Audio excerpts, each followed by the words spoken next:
La cuisine à Matti, yeah! Hallå allihopa och välkommen till Mattis köket! Idag ska vi göra en risgrynsgröt. Allô tout le monde!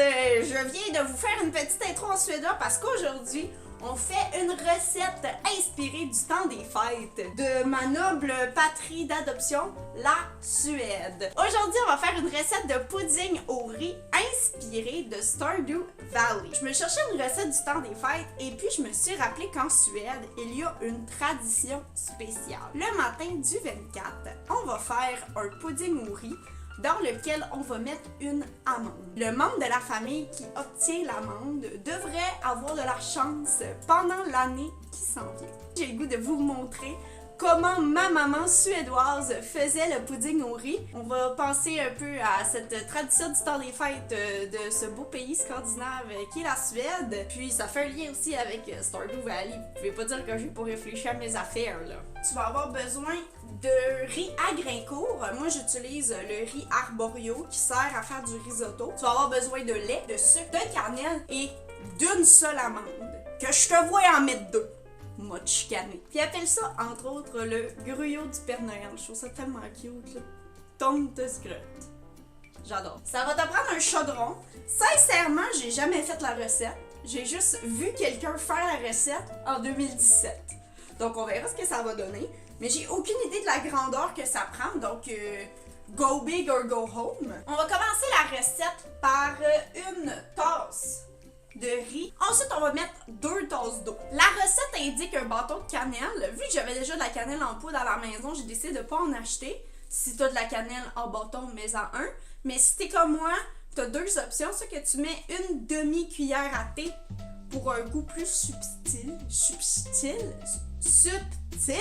ou une cuillère à thé pour un goût plus prononcé. Pour ma part, je vais mettre une demi. Puis si jamais ça coûte pas assez, on en rajoutera. Là. C'est plus facile d'augmenter que d'enlever. C'est comme impossible d'enlever de la cannelle. Et pour terminer, tu vas mettre une demi-cuillère à thé de sel. Donc on va porter à ébullition ces ingrédients-là tous ensemble.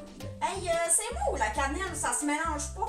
Ça doit être pour ça que la recette dit de mettre un bâton de cannelle. Bon ben, hein? Face à cette situation un peu plate, j'ai fait une recherche. Pourquoi la cannelle ne se mélange pas dans l'eau? La cannelle n'est pas strictement hydrophobe, mais elle contient des affaires hydrophobes. Elle contient des huiles essentielles, fait que les huiles, ils n'ont pas le goût de se mélanger. La cannelle contient aussi des fibres insolubles. Donc si vous avez la possibilité, le moyen d'acheter des bâtons, achetez des bâtons. Ça va être plus fun. Une fois que c'est porté à ébullition, on va tourner ça à feu doux, puis on va cuire 10 minutes avec le couvercle. Ici, notre gruyot, après 10 minutes de cuisson, on va rajouter 3 tasses et demie de lait. On met notre lait, on va brasser, puis on va refaire bouillir encore. Hop le feu, il faut faire bouillir. Puis une fois que ça va bouillir, on va rebaisser encore à feu doux, puis on va laisser le gruyot gonfler de 30 à 40 minutes. C'est une recette que tu fais en douceur.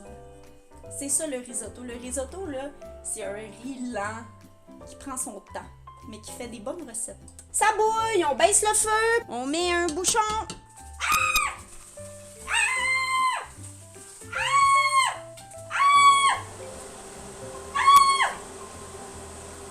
Je l'ai mis à feu doux, là. Doux le feu. Je suis vraiment contente qu'on ait été en direct parce que si on n'avait pas été en stream, clairement qu'on n'aurait pas vu cette belle aventure qui vient de se passer. Allô tout le monde qui check la vidéo, allô le lobby. Oh, regardez cette belle recette de Noël que nous faisons tout en douceur. Hey, ça a pas pogné au fond. Checkez ça. Oh, mon rond il est sale, mais le pudding il a l'air poudinier. On va mettre une amande maintenant. C'est clairement pas sucré. On va mettre du sucre cannelle. Je sais pas à quel point du sucre c'est beaucoup de sucre. On va l'essayer. C'est full festif. Je trouve qu'il y a une belle texture.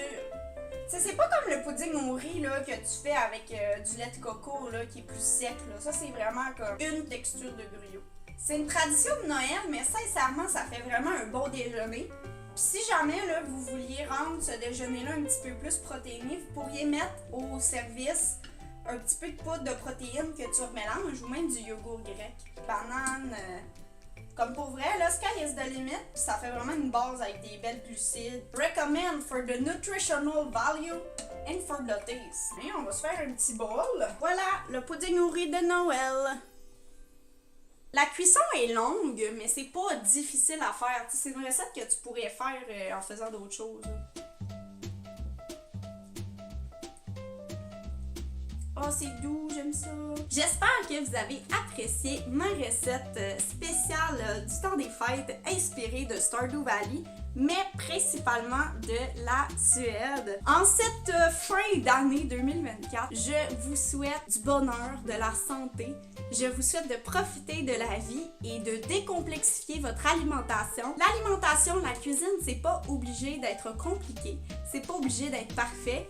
Puis, t'as le droit de faire des erreurs. Parce que des erreurs, ça se répare. Je te souhaite un bon temps des fêtes, puis j'espère qu'on va se revoir très bientôt.